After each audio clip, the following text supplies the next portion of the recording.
Hello friends, मैं Devendra Sahu. YouTube के इस चैनल डी के मैथ्स ट्यूटर में आपका स्वागत है। हम सीरीज़ ऑफ फंक्शंस कंटिन्यू कर रहे थे, उसी को हम आज कंटिन्यू करेंगे। उनके जो टेस्ट है सीरीज़ ऑफ फंक्शंस का, हमने एक टेस्ट पढ़ा था वाइस्टॉस-एम टेस्ट। आज हम पढ़ेंगे आबेल्स टेस्ट और डिरिक्लेट टेस्ट। तो वीडियो को शुरू से आखिर तक जरूर देखिए, और अगर आप चैनल को अभी तक सब्सक्राइब नहीं किए हैं तो सब्सक्राइब कर लीजिए और बेल आइकन को प्रेस कर लीजिए। So let's continue. Abel's test. Let summation fn of x equal to summation un of x vn of x with a series of functions defined on S is contained in R such that series un of x is uniformly convergent on S and sequence vn of x is monotonic and uniformly bounded on S, then directly implies series fn of x is uniformly convergent on S. Okay, ये Abel test है। तो Abel test में क्या बोलना चाह रहा है कि कोई भी, यहाँ पर आप देख के समझ पा रहे हैं प्रोडक्ट के फॉर्मेट में, ये बहुत इंपॉर्टेंट है ना फैक्ट है। ठीक है, हो सकता है यहाँ पर x का फंक्शन ना हो, कोई कांस्टेंट फंक्शन हो, मतलब हाँ कांस्टेंट फंक्शन हो सकता है n के फॉर्मेट में, यह हो सकता है ये।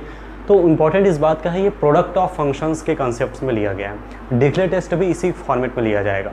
तो बोल क्या रहा है, अगर कोई सीरीज इस फॉर्मेट में होता है, प्रोडक्ट के फॉर्मेट में, ओके, जिसमें से आपने जैसे ये सीरीज un ऑफ x है, ये अगर यूनिफॉर्मली कॉन्वर्जेंट हो गया, ओके, और ये जो सीक्वेंस vn ऑफ x है ना, इसको अगर बनाए, ये मोनोटोनिक है, चाहे मोनोटोनिक इंक्रीजिंग हो चाहे डिक्रीजिंग हो, कोई भी हो सकता है, मोनोटोनिक होना चाहिए और यूनिफॉर्मली बाउंडेड होना चाहिए। तो फिर इंप्लाई कर जाएगा कि जो सीरीज़ हमारा है वो यूनिफॉर्मली कन्वर्जेंट है। ये बोलता है आबेल टेस्ट। परफेक्ट। तो इस स्टेटमेंट को आप अच्छे से क्लियर कर लेना है। अब मैं एग्जांपल ले रहा हूँ, उसको आप अच्छे से ऑब्जर्व कीजिए। देखिए, मैंने लिया series F N of x equal to series sine N x upon N square into E to the power minus N X. Okay, ये हमारा सीरीज़ है। आप देख के समझ पा रहे हैं कि प्रोडक्ट के फॉर्मेट में, सही है ना। इसमें से एक को यू एन ऑफ एक्स नाम देना है, एक को वी एन ऑफ एक्स नाम देना है। सो मैंने क्या किया, यहाँ पर आप देख सकते हैं sine N x upon N square और e to the power minus N x, और यहाँ पर x belongs to closed interval p, a greater than 0 है, बी लेस देन पाई है। क्लियर, यानी कि ये पॉजिटिव होगा और ये जस्ट पाई से कोई है ना लेस कोई टर्म होगा। ओके, अब इनको मैं प्रोडक्ट के फॉर्मेट में लिख लेता हूँ, समेशन या series U N of x into V N of x करके। अब मैंने ये बोला था कि आप series U N of x जो भी लोगे उसको क्या होना चाहिए, अकॉर्डिंग टू दिस ये होना चाहिए। सबसे पहले तो प्रोडक्ट के फॉर्म में होना चाहिए, तो प्रोडक्ट के फॉर्म में है। आबेल टेस्ट का आप अप्लाई करना है फॉर कन्वर्जेंस। क्या करना है आपको, सबसे पहले ये जो सीरीज़ है वो यूनिफॉर्मली कन्वर्जेंट होना चाहिए। ठीक है, यूनिफॉर्मली कन्वर्ज किधर कर रहा है इससे मीनिंग नहीं रहता, कन्वर्ज करना चाहिए, दैट्स इंपॉर्टेंट। ओके, सो ये देखिए यूनिफॉर्मली कन्वर्ज ये वाला कर रहा है कि नहीं, वो देख लेते हैं। Series U N of x equal to series sine N x upon N square. कौन सा टेस्ट लगा सकते हैं अब इसमें, Weierstrass M test. Yes, so Weierstrass M test से mod of sine N x upon N square less than or equal to 1/n square, और ये हमारा एम एन है। तो series M N equal to series 1/n square is convergent by P test. यहाँ पर p greater than 1 है, तो ये p टेस्ट से ये कॉन्वर्जेंट। हमें पता है कि अगर ये इसका जो सीरीज़ है वो कॉन्वर्जेंट होता है तो फिर ये जो सीरीज़ है वो क्या हो जाएगा, हाँ, देयरफॉर बाई वाइस्टॉस-एम टेस्ट, है ना, ये जो सीरीज़ है वो क्या हो जाएगा, series u N of x is convergent, uniformly converges, है ना, या कॉन्वर्जेस यूनिफॉर्मली। परफेक्ट ना। अब ये जो सीक्वेंस, अब इसका सीक्वेंस लेना है अपने को, sequence V N of X, और क्या लाना है, मोनोटोनिक और uniformly bounded. Okay, so E to the power minus N X, ये हमारा सीक्वेंस है, सीक्वेंस ऑफ फंक्शंस एक्चुअली। तो देखिए, sequence V N of x equal to sequence e to the power minus N x. E to the power minus x, e to the power minus x का अगर हम देखें इस type से होता है, e to the power minus 2x भी, e to the power minus 3x भी, इसी फॉर्मेट में बनेगा।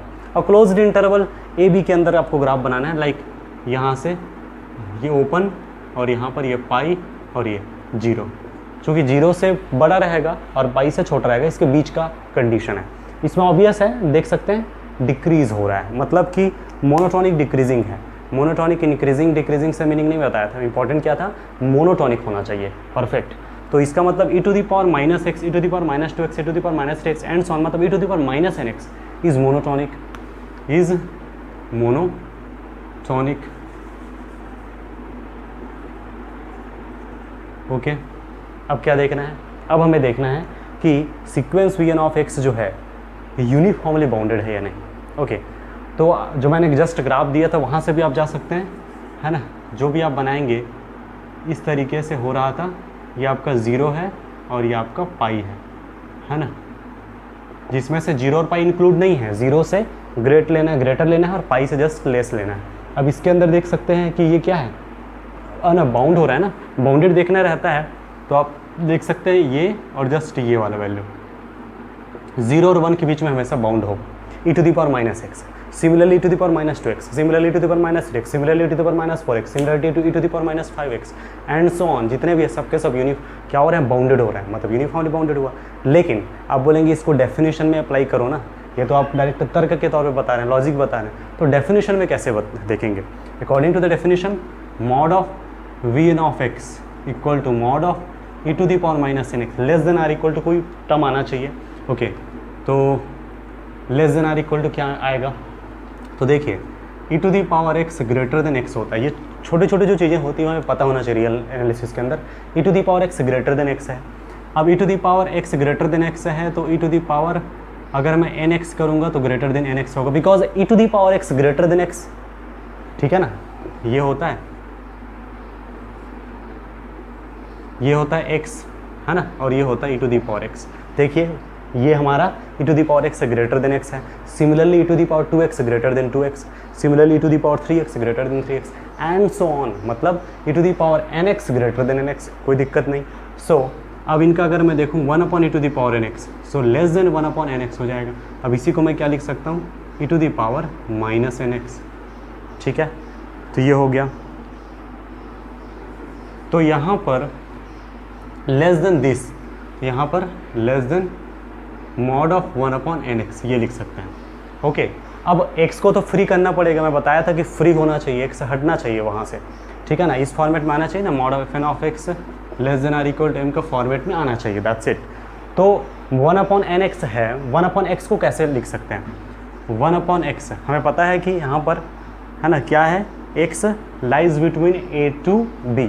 ओके, यानी कि a less than or equal to x less than or equal to b, ये हमें दिया हुआ है। यहाँ से हम देखने की कोशिश करते हैं a less than or equal to x, so 1 by a greater than or equal to 1 by x, so 1 by x less than or equal to 1 by a, तो less than or equal to 1 by n a हो जाएगा। चूँकि ए positive mod लगाने की कोई ज़रूरत नहीं, ये टर्म है ये आपका m, क्लियर। तो इस तरीके से ये आपका मिला ना, तो आप चाहे तो डायग्राम के थ्रू जा सकते हैं, चाहे से जा सकते हैं। क्या हुआ, मोनोटॉनिक तो है एंड यूनिफॉर्मली बाउंडेड, और जैसे ही यूनिफॉर्मली बाउंडेड हुआ इसका मतलब क्या हो गया, आपका ये जो सीरीज़ था, series u N of x into V N of x के फॉर्मेट में है, प्रोडक्ट के फॉर्म में है, जिसमें से ये जो सीरीज़ है ये यूनिफॉर्मली कॉन्वर्जेंट है और ये जो सीक्वेंस है वो मोनोटॉनिक और यूनिफॉर्मली बाउंडेड है। So by Abel test, hence by Abel test series fn of x series un of x into vn of x perfect ना is यूनिफॉर्मली कन्वर्जेंट ऑन जो भी दिया था आपको वहाँ, परफेक्ट है। ऐसे खुद से एग्जांपल लिए, जो एग्जांपल लिया था उसमें आप और किसी का प्रोडक्ट कर सकते हैं, आप खुद से करेंगे तो ज़्यादा क्लियर हो। जैसे n स्क्वायर था, इसको जब n क्यूब लो, n पावर 4 लो, n पावर 5 लो, तो भी कोई दिक्कत नहीं होगा। e to the power minus nx करके लिखा था, उसको e to the power nx लेंगे तब क्या होगा वो भी देखिए। तो ये कंडीशंस हुआ। अब हम देखेंगे Dirichlet's test. Dirichlet test statement, let summation fn of x equal to summation un of x of x with a series of functions defined on S is contained in R such that SOPS sequence of partial sums of series un of x is uniformly bounded on S and sequence vn of x is monotonic decreasing and converges uniformly to 0 on S, then directly implies series fn of x is uniformly convergent on S। Apply कैसे करना है, देखिए कोई भी series of functions product के form में ये भी है सेम, आप अबेल टेस्ट जैसे आप देख पा रहे हैं ना। तो ये जो प्रोडक्ट के फॉर्म में है इसमें से ये जो सीरीज़ है इनका SOPS सीक्वेंस ऑफ पार्शियल सम जो तैयार करते हैं ना, वो क्या होना चाहिए, यूनिफॉर्मली बाउंडेड होना चाहिए, परफेक्ट। और सेकंड जो थी मतलब डायरेक्टली मैं अगर कहूँ तो इनका जो एसओपीएस का मॉडुलस करना है less than or equal to something कुछ आना चाहिए। और ये जो सीक्वेंस है वो स्पेशली मोनोटोनिक डिक्रीजिंग होना चाहिए और converges uniformly to zero, that's it पूरे एस पर। तो डायरेक्टली इंप्लाई कर जाएगा series F N of x converges, confuse नहीं होना है, ये कन्वर्जेस यूनिफॉर्मली टू जीरो नहीं है, सिर्फ यूनिफॉर्मली कन्वर्जेंट है। It just gives information about uniformly convergence, किधर कन्वर्ज कर रहा है इनके बारे में इन्फॉर्मेशन ही सेट दे रहा है। इन्फॉर्मेशन इज के कोई भी टेस्ट जो होता है वो जनरली किसी भी सीरीज़ की इन्फॉर्मेशन देता है उनके यूनिफॉर्मली कन्वर्जन के बारे में, परफेक्ट ना।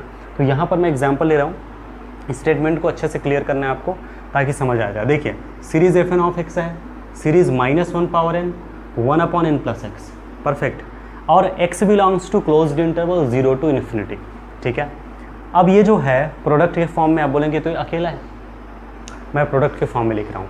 -1 पावर n को फर्स्ट टर्म दे दिया और इसको सेकंड दे दिया, ओके। तो series un of x into V N of x करके। अब आपको क्या देखना है, ये जो कोई भी आप ना कोई भी देख सकते हो, एसओपीएस किसी का भी हो सकता है, मैं पहले इसको नाम देते तो पहले ये जो सीरीज un ऑफ एक्स है आपका, सीरीज un ऑफ एक्स ये क्या है, series -1 power n and sequence vn of x क्या है आपका 1 अपॉन n प्लस एक्स। इसमें से किसी एक को भी पकड़ना है आपको। तो देखिए मैं पहले इनको बता रहा हूँ, series un of x equal to series -1 power n, इनका एसओपीएस बाउंडेड होना चाहिए क्योंकि ये फ्री फ्रॉम एक्स ऑलरेडी है। अगर मैं देखूँ ये फ्री फ्रॉम एक्स ऑलरेडी है, यहाँ पर बाउंडेडनेस और यूनिफॉर्मली बाउंडेडनेस दोनों का मीनिंग सेम होगा, परफेक्ट। एक्स रहता है तो उसको फ्री किया जाता है यूनिफॉर्म के केस में, और अगर पहले से ही फ्री अगर है एक्स से तो फिर इसका मतलब क्या हुआ, वहाँ पर बाउंडेड यूनिफॉर्मली बाउंडेड एक ही होगा, ठीक है। पहले इनका एसओपीएस देख लेते हैं।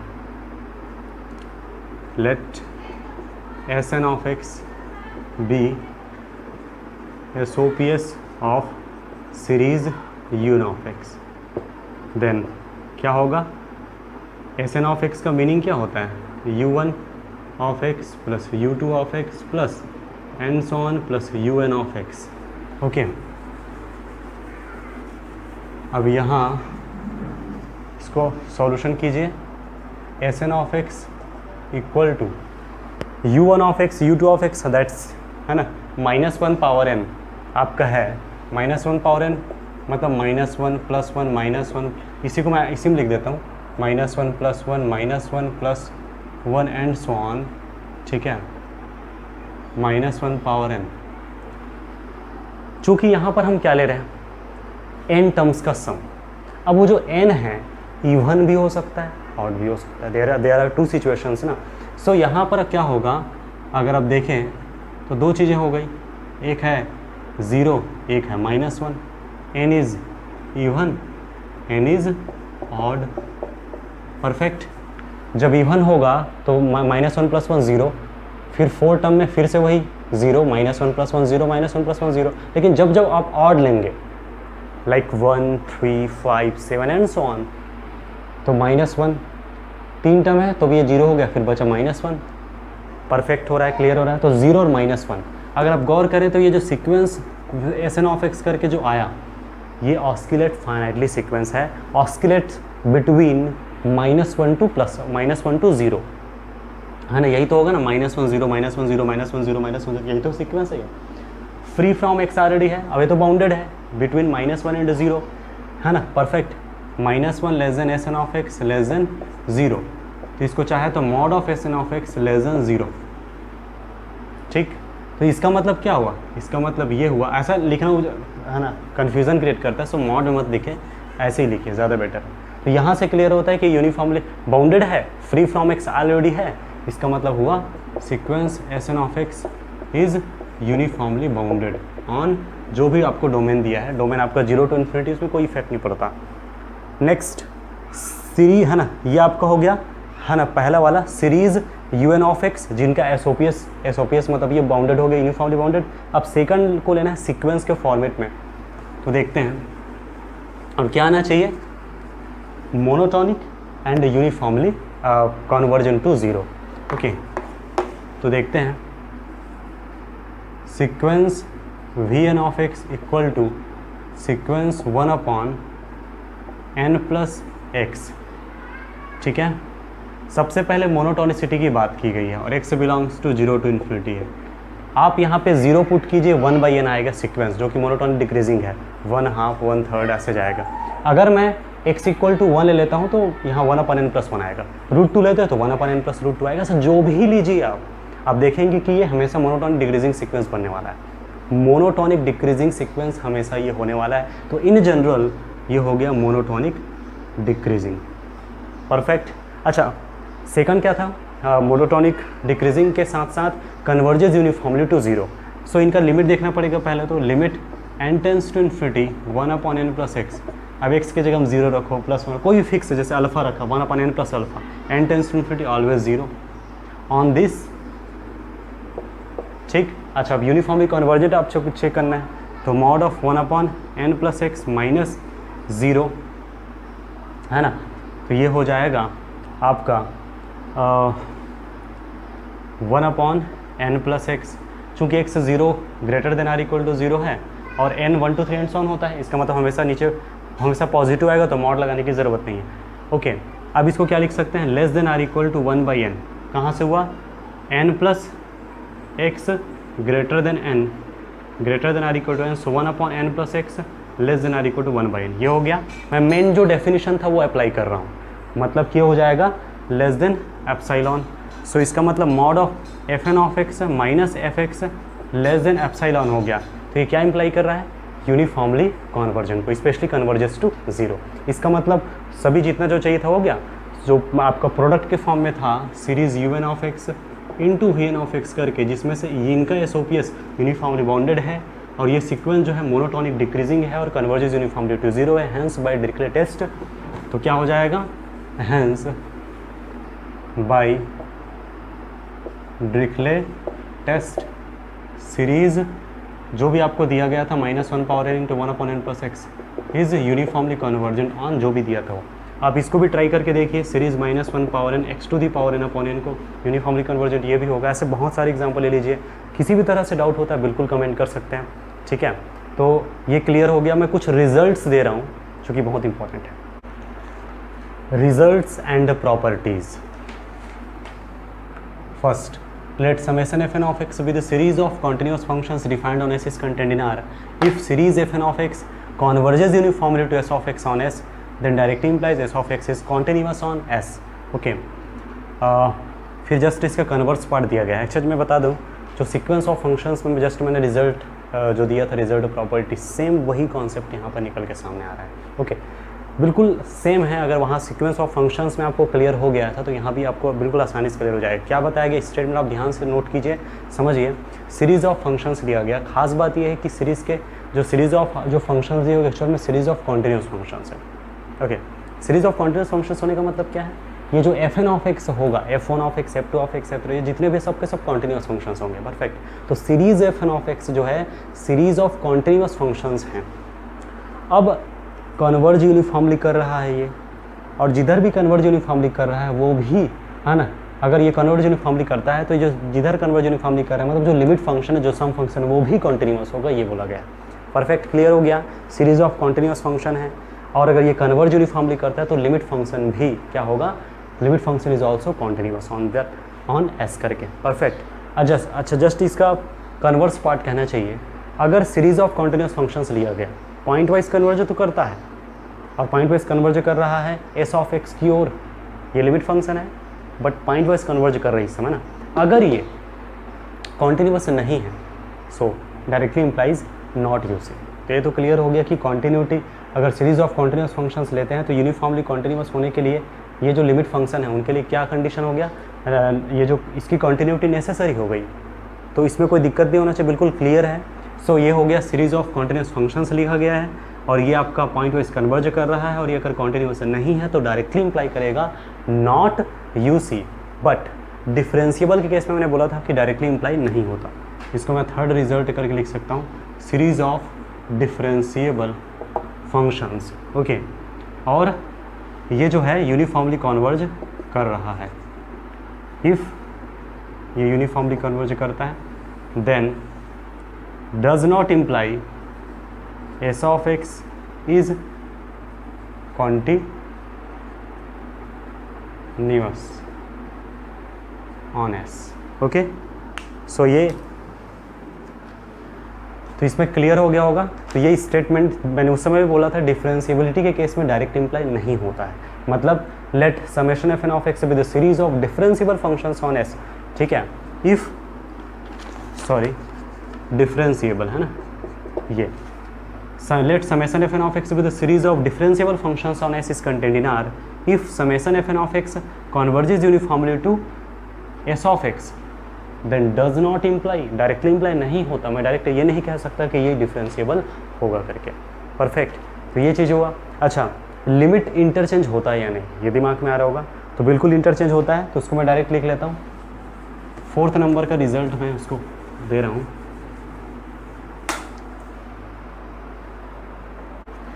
Fourth, let summation fn of x be the series of functions defined on s is contained in R. If series fn of x converges uniformly to s of x on s, then limit can be interchanged. That is, limit n tends to infinity summation fn of x equal to summation limit n tends to infinity fn of x. Okay. अगर series of functions लिया गया, अगर converges uniformly है, तो limit can be interchanged under summation. मतलब meaning ये है, आप इसको इस तरह से लिख सकते हो, limit summation f N of x, यहाँ n equal to 1 to infinity, या n इक्वल टू, अब डिपेंड करता है क्वेश्चंस के ऊपर कि n इक्वल टू 0 से स्टार्ट है कि 1 से स्टार्ट है कि 2 से स्टार्ट है। तो ये इंपॉर्टेंट है कि लिमिट समेशन या समेशन लिमिट आप कर सकते हैं, लेकिन कब, जब यूनिफॉर्मली कन्वर्जन होगा तब डायरेक्टली इंप्लाई करता है। ठीक है, यूनिफॉर्मली कन्वर्जन होगा तो डायरेक्टली इंप्लाई करता है। अब बाकी सिचुएशन में मैं नहीं कह सकता, हो भी सकता, नहीं भी सकता, मे और मे नॉट वाला सिचुएशन होगा। अच्छा, ये let summation f N of x with series of R integrable functions on closed interval a b if summation fn of x converges uniformly to s of x on s, then directly implies s of x is r integrable on s, also करके इस तरह से लिख सकते हैं। अब series of R integrable functions, Riemann integral functions हमने लिया क्लोज्ड इंटरवल ए बी पर। ओके, अगर यूनिफॉर्मली कन्वर्ज करता है तो जो लिमिट फंक्शन है वो भी डायरेक्टली इंप्लाई कर जाएगा आर इंटीग्रेबल। परफेक्ट, और साथ ही साथ ये हम इस तरह से भी लिख सकते हैं, summation integration a to b f N of x into d x, या integration a to b summation f N of x into d x. अब summation f N of x b का सम क्या है, s of x है ना, s of x, तो integration a to b s of x into d x करके। Perfect, तो इस तरह से रिजल्ट क्लियर होता है। अच्छा, इसका जस्ट कन्वर्स पार्ट आप नेक्स्ट पॉइंट बना के लिख सकते हैं, है ना। कन्वर्स पार्ट का मतलब क्या हुआ, है ना, ये जो है, अगर डायरेक्ट मैं लिख रहा हूँ, ये आपने लिया, और अगर आर इंटीग्रेबल नहीं है, ये मतलब पॉइंट वाइज कन्वर्ज कर रहा है, summation f N of x converges pointwise to s of x on s, ठीक है, और एस ऑफ एक्स जो है आपका आर इंटीग्रेबल नहीं है, is not R integrable on s, then directly implies series is not u c. Perfect, converse part में लिखा, सेम इंटीग्रेशन अगर नॉट इक्वल होता तो भी इम्प्लाई कर जाएगा डायरेक्ट नॉट यू सी करके।